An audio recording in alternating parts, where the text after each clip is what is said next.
days were numbered. The kingdom of love was now near. The dead were raised, the blind could see, and the sick, they were healed.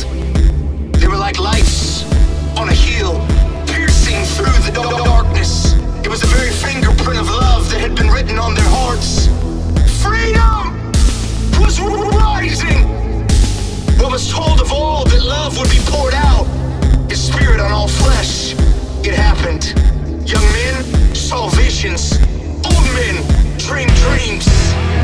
People began to realize that the power was in their words. Their voices became their weapons. His word, their ammunition. The future was attached to every syllable released, just as it was in the beginning. Like when He stepped out into darkness, and then there was light. Freedom was rising. So darkness made its attempts to attack the light.